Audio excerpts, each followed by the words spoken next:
Hvala što ste ostali. Hteo bih da se pre svega zahvalim organizatorima Festivala filozofskog filma koji su me pozvali ovde, da se zahvalimo i Goethe institutu koji, zahvaljujući koji ćete biti u prilici da vidite ovaj program posvećen Vimu Wendersu, imali ste priliku da vidite film Nebo nad Berlinom i naravno da se zahvalim domaćinima, kolegama iz Makedonske kinoteke sa kojima zaista imamo dugogodišnju, uspešnu i prijateljsku saradnju i verujem da će i kako godine odmiču ona biti uvek sve bolja i intenzivnija. I pre svega hteo bih da se isto izvinim što ću pričati na srpskom, nažalost ne znam makedonski, ali nadam se da nećete zameriti i da ćete moći u što većoj meri da razumete ono što želim da kažem o Wendersu i o večeras.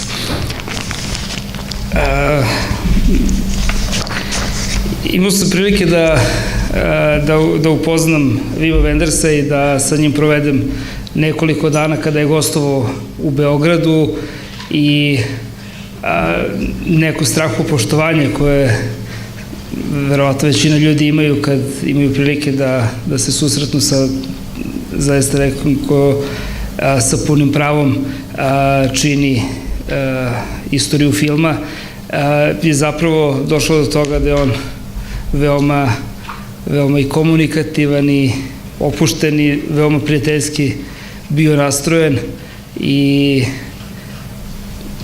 vratit ću se na sve kasnije, ali zaista smo imali prilike da provedemo i u Beogradu, a posle i u Solunu, u Kanu i na još nekoliko mesta neko vreme zajedno, tako da sam uspeo i kroz neke razgovore sa njim da neke stvari koje su me zanimale da ga pitam u nekoj možda neformalnoj atmosferi.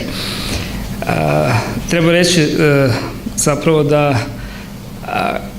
vratiti se unazad dosta godina sada i videti nemačku kinematografiju s početka 60. godina koja je bila zapadno-nemačka kinematografija u veoma lošem stanju. Praktično u celom posleratnom periodu je bila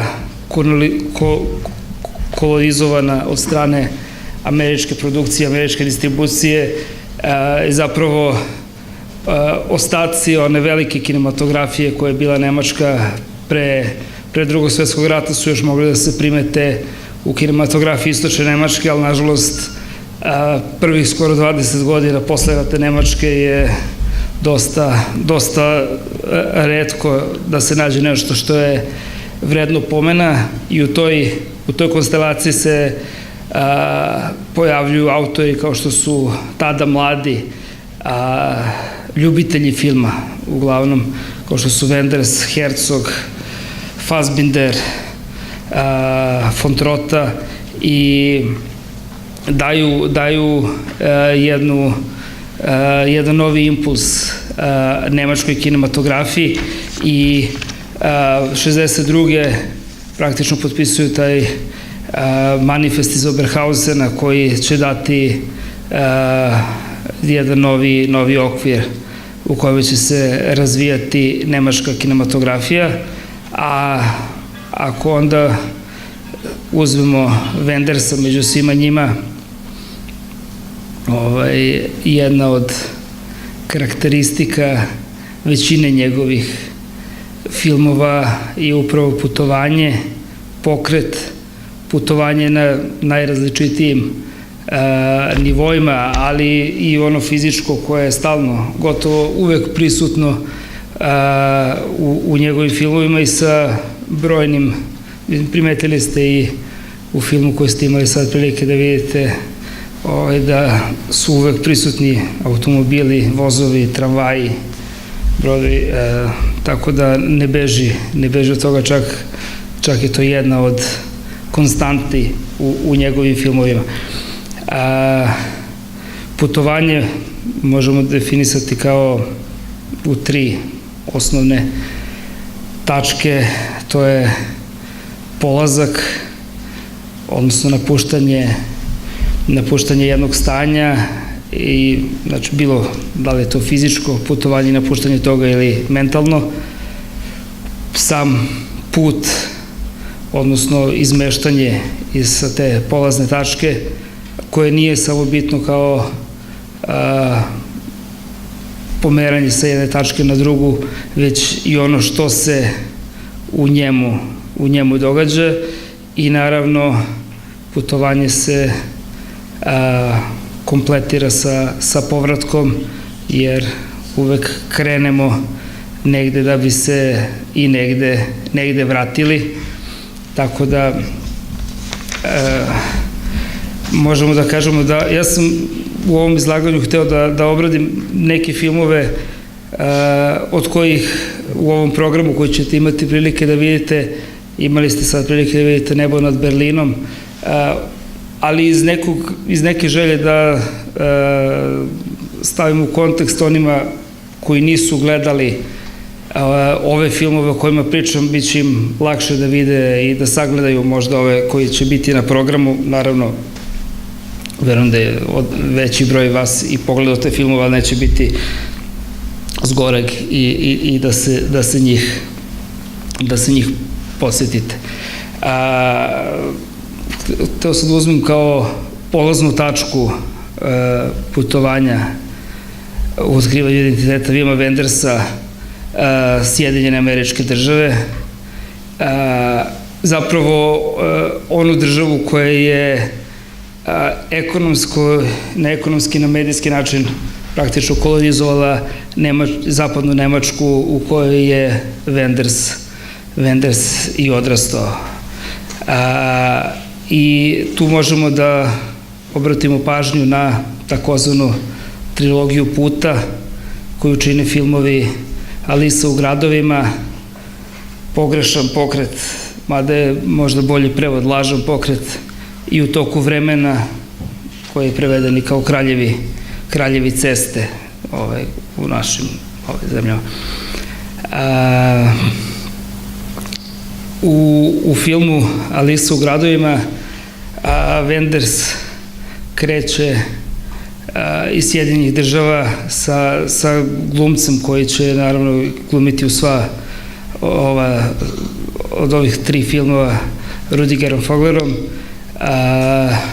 On je jedan fotograf koji je razočaran u američki san, otišao u Ameriku, nije doživeo ono što je želeo. U povratku u Nemačkoj iz jednog možda bez nekog posebnog motiva, načina, ali to se često prožima kroz Wendersove filmove, njemu poveravaju jednu devojčicu koju treba da vrati u Nemačku i tokom tog putovanja on će ponovo naći sebe u svojoj rodnoj zemlji. Dakle, ovde polazna tačka su zapravo Sjedinjene Države i taj unutrašnji haos koji glavni lik ima, a cilj u kome dolazi je zapravo zapadna Nemačka u kojoj on ponovo nalazi mir, ali pošto smo rekli da i samo putovanje nešto što i način tog putovanja čini zapravo taj put. Primetno u tom filmu izuzetno korišćenje američkih mas medija masovne komunikacije koji dominiraju praktično u ovom Wendersovom road moviju, od rock pesama preko čak i folk elemenata, i praktično imate skoro u svakoj sceni da li neki televizor ili najčešće radio koji se čuju u pozadini, kao možda i želje da nam reditelj kaže da savremeni nemački čovek može sebe da nađe, odnosno svoj identitet putem svega onoga što je u tom trenutku američko, a prisutno je u zapadnoj Nemački u tom periodu. Naravno, Wenders ne zaboravlja na veliku istoriju nemačke kulture i kroz sledeći film ove trilogije, odnosno Pogrešan ili lažan pokret, pokušava da se bavi Nemačkom. Ponovo imamo Rudigera Voglera, koji je sada jedan mladi pisac koji u putu ka Bonu traži inspiraciju i traži samog sebe i susreće se sa raznim likovima na tom putu i naravno sa devojkom Mignon i sa njenim ocem koji je bio, zapravo otkrivamo u filmu da je bio nacista i zapravo ovo je jedna od prvih trenutaka u tadašnjoj nemačkoj kinematografiji da imate suočavanje savremenog mladog Nemca i Nemca koji je pripadao periodu nacizma. I Wenders uspeva da čak i ovog nekadašnjeg nacistu prilično neutralno i normalno prikaže, ne želeći da ga demonizira. Ovde je zapravo inertnost koju će likovi, odnosno koji likovi imaju tokom celog filma, zapravo je parafraza inertnosti koju je imao i nemački narod u tom trenutku i otuda i naslov lažan, odnosno pogrešan pokret, koji se zapravo nije ni desio u toj tranziciji od nacizma do tadašnje zapadne Nemačke. Treći deo, izvinjam se,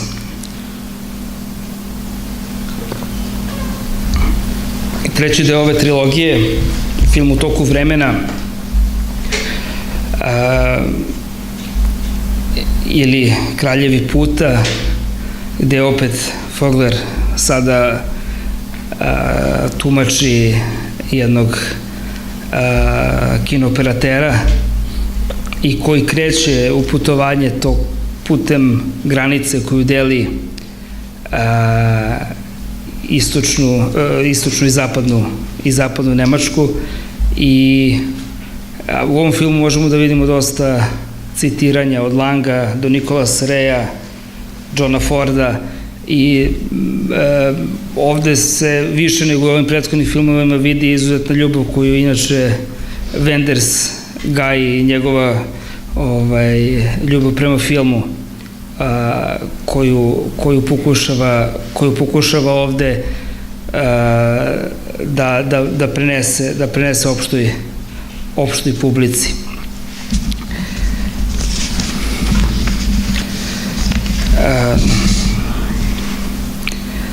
I u tom putovanju putem granice dve Nemačke zapravo to putovanje poprima jedan kod nas kažemo vrstu vrzinog kola koje nema neki jasan izrazi u kome likovi deluju da su prihvatili stanje identiteta tadašnjeg savremenog nemačkog čoveka i naravno i u ovom filmu element muzike kao i u drugim njegovim filmovima i pre i posle toga svakako ima veliku ulogu. Nakon ovog 3 filma Wenders će snimiti film Prijatelji iz Amerike koji će ga dovesti do Francisa Forda Coppole. Napravio bih samo malo jednu digresiju u ovoj priči. Jedna i možda i jedna ideja za kolege iz kinoteke ili sa ovog festivala, jedna sjajna, u stvari više sjajnih, ali ima jedan deo baš koji je posvećen ovome, izložbi, pošto Wenders je i pasionirani fotograf. On kad ne snima filmove, voli da snima video zapise, fotografije, praktično svega. Sećam se da nam je pričao kako kad treba da snima filmove se ponaša izuzetno škrto, kao da ima ograničenu filmsku traku s kojom može da snima i sa neverovatnim strahom, pošto on kreće da snima svaki kadar, dok ne snima filmove, gotovo manijakalno slika sve oko sebe, snima.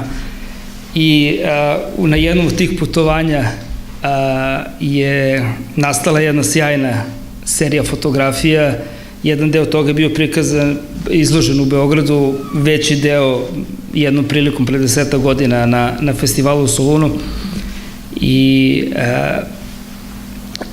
zapravo Francis Ford Coppola, s kojim se sprijateljio kad je radio Američkog prijatelja preko Denisa Hoppera, ga je zamolio da sačeka Kurosavu, koji je dolazio na sastanak sa Coppolom i sa Lukasom, praktično su trebali da mu budu koproducenti, na kraju su i bili na njegovom poslednjom velikom filmu. I Coppola je poslao to je 78. Znači godinu dana posle Američkog prijatelja, Coppola je poslao po njih Mercedes jedan, kakav je koristio i Papa pre toga, 600 Pullman. I mislim, vezano je sa pričom o putovanjima, i njih dvojica su krenuli u Napa Valley kod Coppole, međutim usput im se taj Mercedes, taj ogromni Mercedes pokvario. Na kraju ih je pokupio u hippie kombiju, Volkswagenovom, jedan čovjek koji je snimao ton na nekim filmovima kod Coppole i odveo ih tako do Coppole, ali u tom putovanju sad imate Wendersa, mladog autora, jednu legendu već tada kinematografije kakav je Akira Kurosawa, koji putuju u tom hippie kombiju, ali taj kombi nema sedišta, nego ima dušeke koji su pobacani unutra, tako da oni sede po tim dušecima unutra, Wenders to sve slika i dolaze tako sa tim kod Coppole, koji je onako prilično šokiran kad ih vidi u svemu tome. I onda čitav isto sjajna fotografija, serija fotografija gde su oni na jezeru nekom gde se kupaju svi osim Kurosave, za koga Wenders kaže da već to što je skinuo sako i zavrnuo rukave na košulje je bilo mnogo za njega, i sede on koji nikad nije naučio reči engleskog, pored Coppole, koji ne priča japanski naravno, dok gledaju Wendersa, Sofiju Coppolu i ostale kako se kupaju u tom. Mala digresija, izvinjavam se, ali sjajna serija fotografije, sjajna izložba. Ako imate možda i preko Goethe instituta način, evo apel kolegama iz Makedonske kinoteke, da pokušaju da dovedu bar deo tih izložba, zato što zaista izgledaju fenomenalno. Ono što znate Wendersa kao reditelja ili kao pisac, što ćete upoznati kroz ovu knjigu koja je najavljena, on kao fotograf je zaista nešto posebno. Da ostanemo u Sjedinjenim državama, dolazimo do filma Paris, Texas, gde zapravo taj američki pejzaž pustinje postaje jedan od glavnih likova filma, u kome glavnu ulogu tumači Hayden Stanton, čovek koji je u potpunom unutrašnjem haosu i koji kreće da traga za svojom porodicom nakon što su ga oni napustili. Imamo pustinju koja je prikazana sa izuzetno dugim kadrovima i kroz koje to traganje njegovo Wenders uspeva da nam predstavi zapravo dušu i unutrašnje stanje praznine koja se nalazi u glavnom junaku. ako se sećate, za one koji su naravno gledali, ali za one koji nisu, obratite pažnju, izuzetna poetična scena gde njegov sin, kad ga zahvaljujući svom bratu uspe da pronađe, imitira čudan način na koji otac hoda koračajući na suprotnom strani trotoara, je zaista jedna od najlepših scena u Wendersovoj kinematografiji. Na kraju on nalazi svoju ženu Nataliju Kinski i dolazimo do još jedne od fenomenalnih scena koje govore o unutrašnjem stanju njegovih junaka, da imate njih dvoje, pošto on radi u jednom obskurnom pip showu, njih dvoje pričaju sa suprotnih strana stakla i ne vide se. Ali oni se ne vide, naravno, ali ih publika ih vidi. I prisustvuje tom trenutku, tim scenama otuđenosti, svesno da ne može ona da reši situaciju koja se tu nalazi dok se oni ne vide. Nešto slično kao sa ovim prozorom na dvorištu Hitchcockovim iz 54.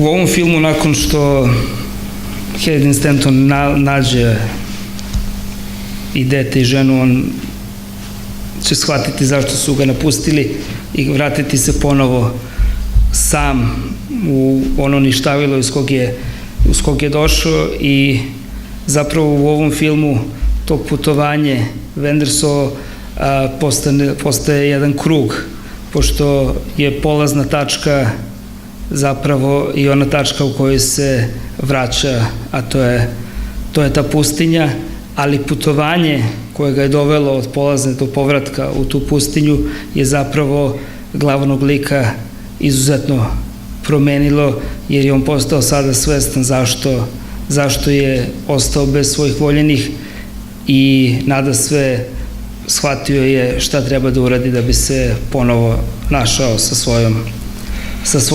svojom porodicom.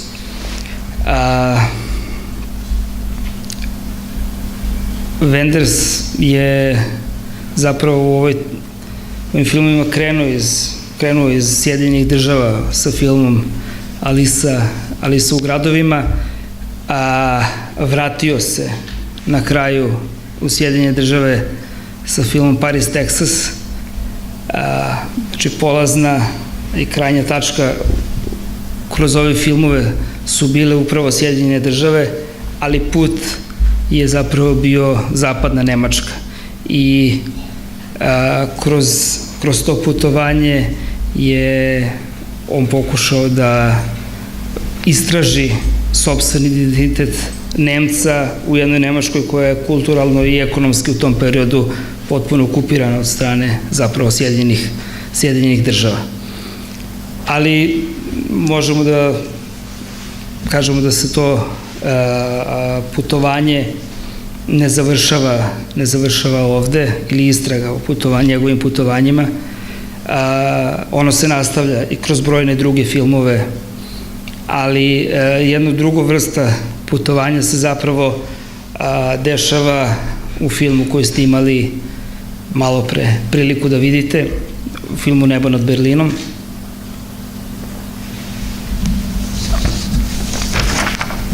Naravno, ne treba sad prepričavati radnju filma koji ste tek videli, ali bih hteo da analiziram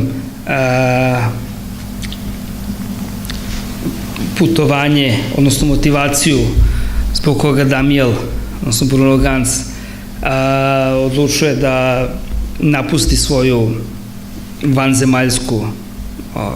vanzemaljsko stanje u želji da oseti na svojoj koži, da oseti lično svaki trenutak zapravo života, od tople kafe do komaraca koji će ga ubosti tokom proleća, od prvog letnjeg sunca pa do sve do zapravo dodira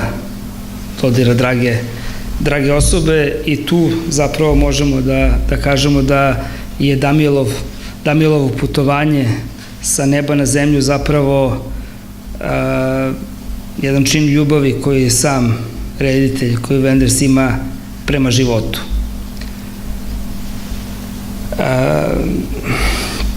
I kroz ovaj film mislim da želi da nam kaže da je zapravo život onaj najvredniji dar koji smo dobili i da ga treba proživeti u svakom njegovom trenutku, bilo ono lepo ili ružno. Nakon opet jednog meni veoma dragog road movija Do kraja sveta, vratit će se na temu Anđela i Berlina filmom Tako daleko, tako blizu, gde će sada drugi Anđeo Castiel se spustiti na zemlju, ali njegov boravak na zemlji neće biti onakav kakav ste videli, kakav je bio Damielav. Castiela će u tom filmu ubiti, ali će on ipak uspeti da se vrati u svoje anđelsko stanje. I tu nam Wenders prikazuje ambivalentnost njegovog odnosa prema životu, odnosno on je učesnik onda kada ga život prihvati, kao što je bio slučaj sa Damielom, a gledalac kada ga taj isti život odbaci, kao što je slučaj sa Castielom. Ali u svakom slučaju u oba ova filma on zaista nam pokazuje koliko voli život. Tako da možemo da kažemo da je on krenuo iz Amerike sa filmom Alisa u gradovima i sa neba sa filmom Nebo iznad Berlina, da je putovao kroz Nemačku, odnosno zapadnu Nemačku, odnosno Berlin, da bi pronašao svoj identitet, pre svega kao Nemca, a onda kao čoveka, tako što bi se vratio u Ameriku sa filmom Paris, Texas, odnosno na nebo sa filmom Tako daleko, tako blizu. Eto, to je ukratko. Nadam se da nisam bio previše konfuzan i nadam se da vas nisam sa srpskim možda zbunio. Zaista mi je krivo što ne mogu da se izrazim na makedonskom i da kažem, bilo bi svakako mnogo bolje, ali evo, ako imate nekih pitanja, nekih ideja, nekih vaših viđenja, naravno ne samo ovo što sam rekao, ovde ima izuzetnih stručnjaka, ne samo za Wenders, nego kad je film u pitanju, pa verujem da i ostala publika će rado čuti i neka uvažena mišljenja. Марија, ви благодарам. Не чувствувам некако голема потреба од микрофон, мислам дека добро да слушаме, ама ако сепак е подобро за публиката, може и вака. Ви благодарам за вашето излагање. Небо на Берлин, јас вечерва го доживав сосема поинако од сите претходни пати што сум го гледала. Тоа ми беше првата фасцинација со Берлин во еден период кога бев и многу мала, под некакви влијанија домашни на целата музичка сцена на тогашниот Берлин. Го видовме Никеев и Баухаус и така натаму.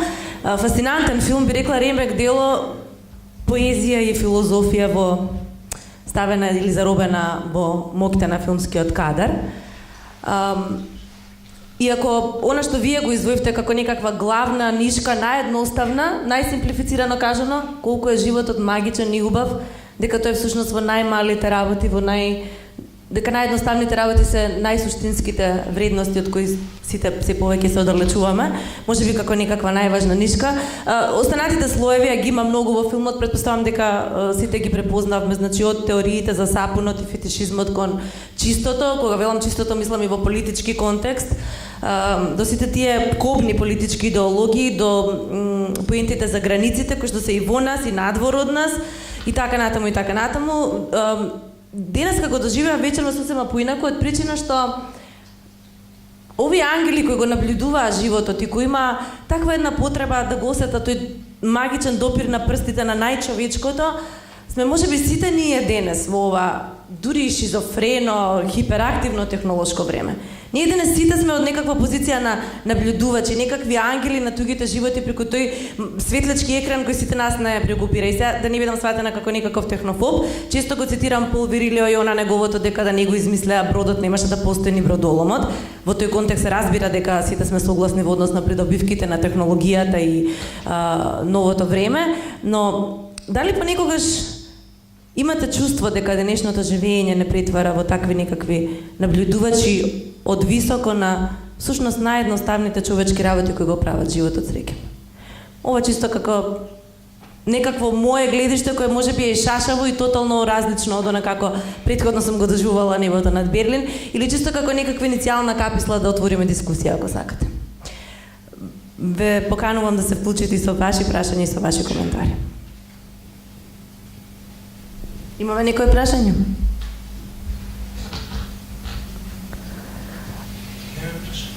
Ако сакате, може да се префрлиме и неформално да правиме дискусијата во надворот оваа сала, во, како да кажам, делот за дружење, или можеби, Маријан, сакате вие малку да ги поттикнете и размрдате? Не, па, хтел сум био да... Само да искоментират. Да, не хтел сум нешто, али ако има неко питање, ово могу и за крај, се хтел нешто да оставим, па, ако има неко питање, може и то, па...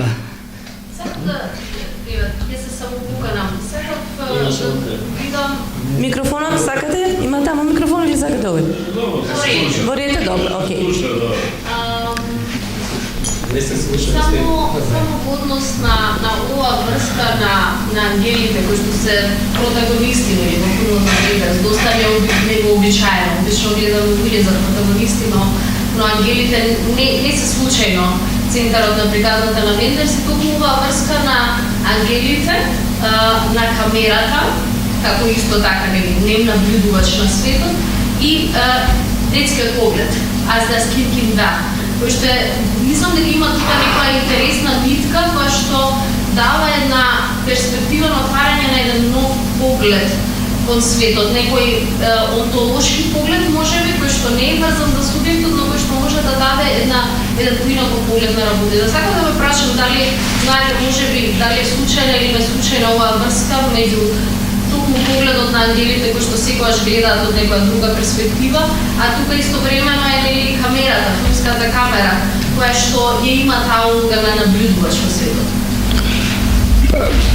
Ако sam dobro shvatio sve, nadam se jesam. Zapravo, u ovom filmu imamo, što je za Wendersa možda nije toliko karakteristično, to su dosta nekih krupnih planova, a zapravo ono što jeste karakteristično u njegovoj kinematografiji su ovi prikazi iz daleka Berlina, jer i u ovim filmovima koje sam pričao, i u ovom dominiraju široki planovi. Njegovi likovi retko kad su u krupnom planu i zapravo ta neka otuđenost i distanca koju možemo da vidimo od njegovih likova jeste jedna od karakteristika njegove kinematografije, a verujem da ovde zbog same teme on ipak prišao mnogo bliže i ljudima, ali nije izustao taj deo. Zato ove scene koje su Berlina iz neba, zapravo kad pogledate Paris, Texas ili ove ostale filmove, su češće nego ove gde ima neka bliskost i gde ima blizak odnos glumca i kamere, kao što i često su i dijalozi u njegovim filmovima, najčešće su dosta, ko što ste videli ovde, i otuđeni i praktično kod da nam sami likovi pričaju neke svoje priče i ispovedaju jedni drugim svoja unutrašnja stanja bez da zapravo uđu u neki pravi dijalog. Имаме уште. Дали имаме уште некои прашања? Да, повелете? Да, секако. Повелете. Јас сум сватио метафору кога ја ушao у антикаријат, па ја он добио америчко шарено винтјево, да е тоа една врста освете Вендерса американцима што се окупирали нjegovu земју 44 година. Pa jeste, ja mislim to je jedna od stvari koje sam pričao, upravo treba staviti u kontekst taj koji je bila, dosta ljudi na kraju misle da je u stvari da je zapadno Nemačkoj bilo bolje, istočna Nemačka imala svoje neke probleme, ali zapravo izražavanje ljudi je bilo mnogo slobodnije, a ovde ste dobili potpunu jednu okupaciju i ekonomsku i kulturalnu, pre svega, gde apsolutno je sve što je postojalo Nemačko pre toga bilo izbrisano. Pojavili su se hamburgeri, Coca-Cola, američka muzika, američki filmovi, američke reklame, apsolutno farmerice. I to je zapravo, iz toga je njegova isto, neću kažem obsesija, ali interesovanje prema Americi. Imate u svakom njegovom filmu puno američke rock, američke folk muzike. Zapravo sve ono što je on slušao zbog američkih vojnika koji su bili u Nemačkoj dok je on odrastao. Tako da to je svakako. Би се вклучила со уште некои прашања? Јане? Да, вие сега спомнавте интересна работа дека Вендерс има малку спротивставени односи кон Америка. Од една страна многу ја сака нивната култура и тоа е очигледно, а од друга страна па ја промовира Европската филмска школа и ме интересира како ја гледате вие таа апсурдна состојба. Кај мене лично тоа создава понекогаш некои интересни мисли, а понекогаш и малку онака знак на прашалник. Зошто е толку амбивалентен, а од друга страна па и приврзан. Цело време е и за и против. А сакав уште нешто да ве прашам, го имате ли гледан американскиот ремейк на филмот?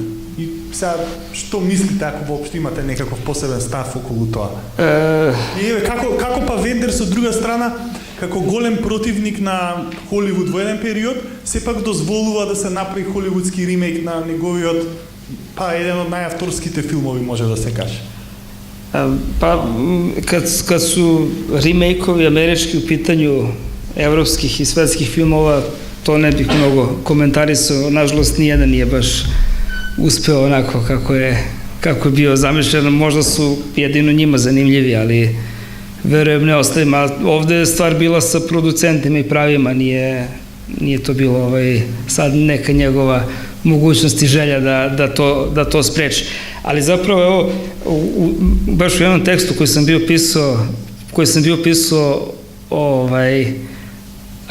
o Vendersu, kažem da je od svih značajnih evropskih reditelja on se najviše i na najrazličitije načine oslanjao na Ameriku i na američku kinematografiju. Ali da je i pored svega toga ostao jedan od najautentičnijih evropskih reditelja.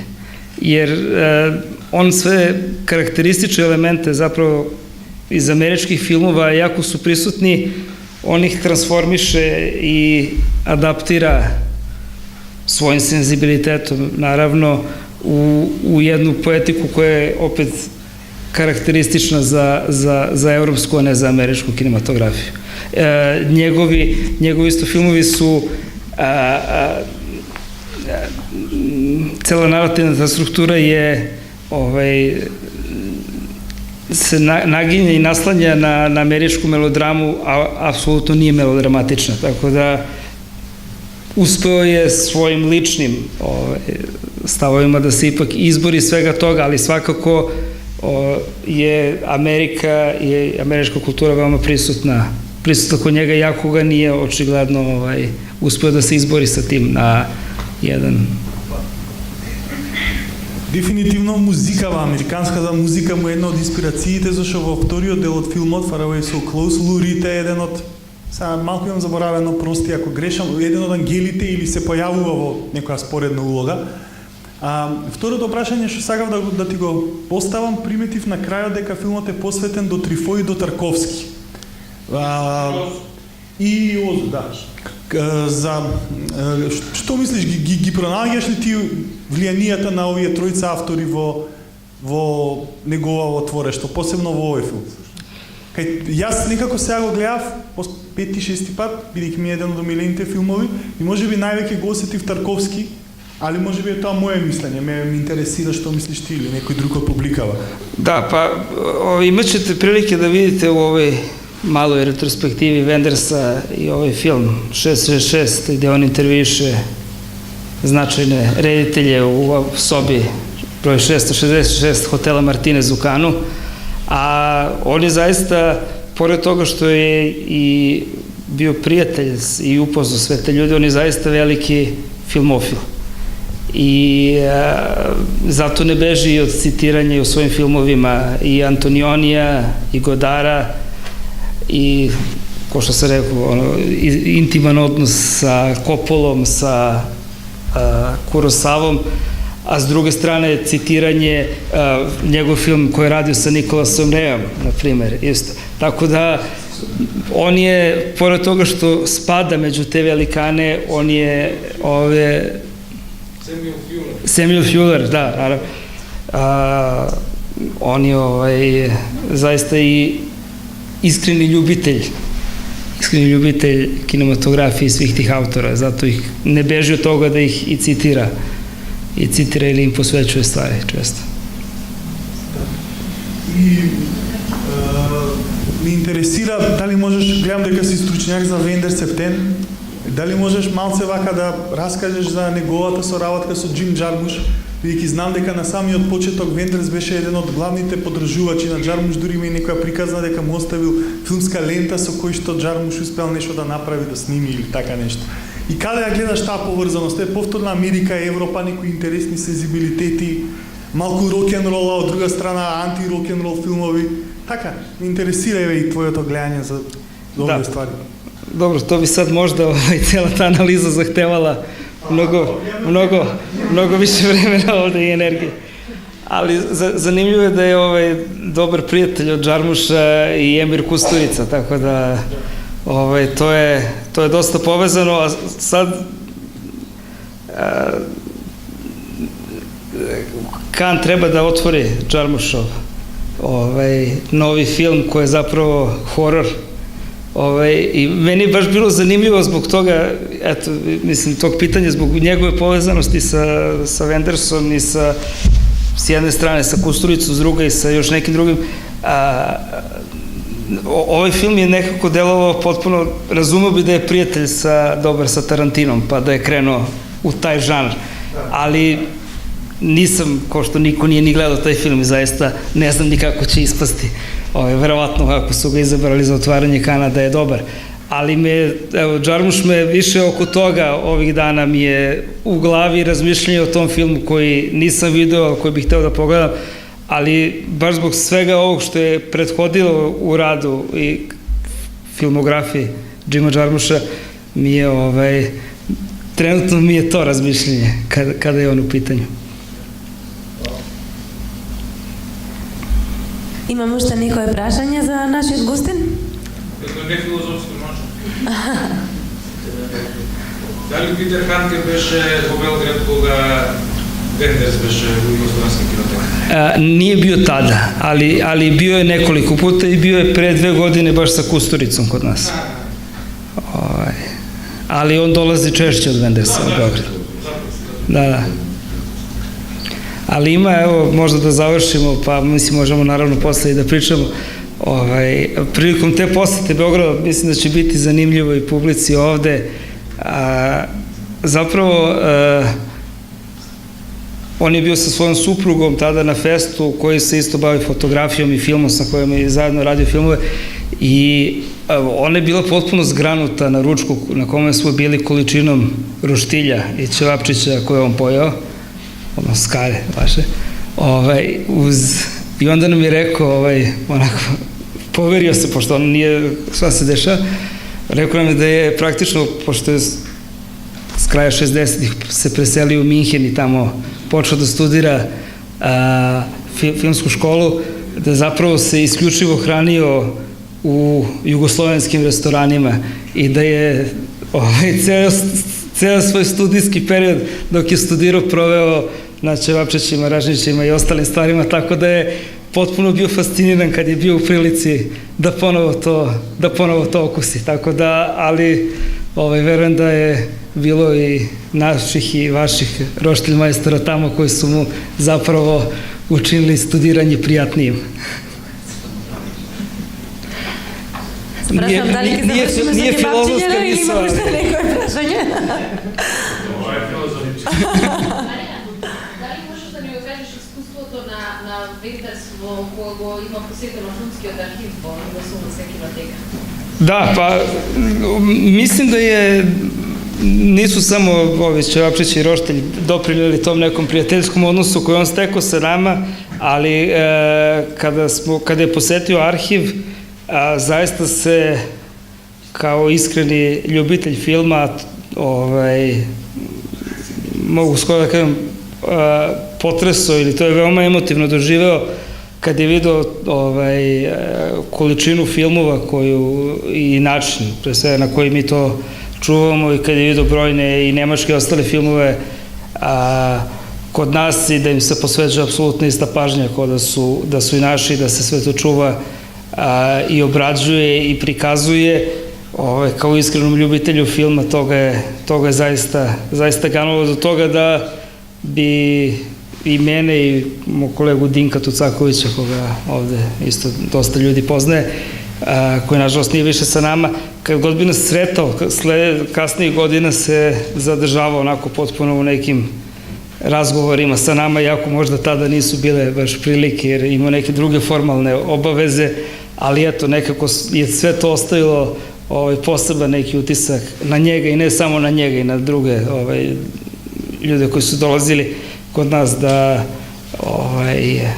ta poseta i naša posvećenost čuvanju filmova, pogotovo kad vidite kod njega da zaista, ne mogu da kažem u svim, ali u velikom broju filma imate čoveka koji je kinooperator, čoveka koji snima, čoveka koji snima ton, koji snima film, koji koristi staru kameru, koji koristi novu kameru. Znači on apsolutno u svojim filmovima tu ljubav prema ne samo filmu i filmskim autorima, nego i filmskoj tehnici, samo ono što čini film i što se koristi da stvara film, to je apsolutno sve prisutno kod njega, tako da kad ga odvedete negde na tako mesto, naravno da se on posebno obraduje. Ви благодарам. Ако има уште некој прашање, слободно. Маријан, ви благодарам за гостувањето. Ни беше вистинска чест што со вас вечерва го отворивме 9-тиот филозофски филмски фестивал. Ке имаме можност да го продолжиме муабетот и во неформалниот дел. Би сакала да ве поканам на коктел кој го подготвија Камник и Горска во фоајето на кинотека. Ве очекуваме и утре вечер на истово место во 18:30 часот со добитникот на Златната мечка на Берлиналето во 2017 за телото и душата на унгарската режисерка Илдико Енеди заедно со академик Катица Ќулавкова од МАНО на тема интимната комуникација меѓу телото и душата. Утре вечер исто така ќе отвориме и официјалната селекција на долгометражни филмови за оваа година. По филмот на Енеди со грузискиот кандидат за Оскар за 2019 Амена, режисерот Заза Калваши, една поетска слоу синема приказна од Грузија некаде помеѓу традиционалното и модерното високо во планините на југозападна Грузија.